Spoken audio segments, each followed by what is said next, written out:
ঠিক ২ বছর আগে সরকারি চাকরিতে কোটা সংস্কারের দাবিতে শুরু হয়েছিল শিক্ষার্থীদের টানা আন্দোলন, যা পরবর্তী সময়ে গণ-অভ্যুত্থানের রূপ নিয়ে ৫ আগস্ট আওয়ামী লীগ সরকারের পতনের মধ্য দিয়ে শেষ হয়।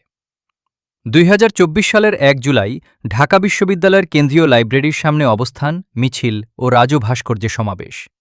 আর সেখান থেকেই ৪ জুলাই পর্যন্ত সব বিশ্ববিদ্যালয় ও কলেজে ক্লাস পরীক্ষা বর্জনের ঘোষণা দেন আন্দোলনের সমন্বয় করা। তবে আন্দোলনটা শুরু হয়েছিল আরও আগে। ৯ জুন ঢাকা বিশ্ববিদ্যালয়ের শিক্ষার্থীরা সরকারকে ৩০ জুন পর্যন্ত সময় বেঁধে দেয়। দাবি আদায় না হওয়ায় পরে ১ জুলাই আন্দোলনকারী শিক্ষার্থীরা নতুন করে দেশব্যাপী কর্মসূচি ঘোষণা করেন। সে সময় সমন্বয়ক নাহিদ ইসলাম ঘোষণা দেন, ৪ জুলাইয়ের মধ্যে দাবি আদায়ে কার্যকর উদ্যোগ না নিলে কঠোর আন্দোলনের ডাক দেওয়া হবে। এরপর ধীরে ধীরে আন্দোলন তীব্র হয়ে ওঠে। ৬ জুলাই শিক্ষার্থীরা বাংলা ব্লকড ঘোষণা করে, আর এ আন্দোলনকে সমর্থন জানায় জামায়াত ও বিএনপি। ৭ জুলাই বাংলা ব্লকডে সাড়া দিয়ে শিক্ষার্থীরা মোড়ে মোড়ে অবস্থান নিয়ে অবরোধ করে। ঢাকাসহ বিভিন্ন জেলায় যান চলাচল বন্ধ হয়ে যায়। তবে শেষ পর্যন্ত টানা ৩৬ দিনের আন্দোলনের পর ৫ আগস্ট শেখ হাসিনা সরকারের পতন ঘটে।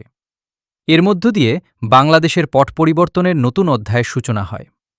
সেই ঐতিহাসিক গণ-অভ্যুত্থানের সূচনার দিন হিসেবে প্রতিবছর ১ জুলাই এখন বিশেষ তাৎপর্য বহন করছে আজ সেই ইতিহাস পাল্টানো বিপ্লবী সূচনার দিন।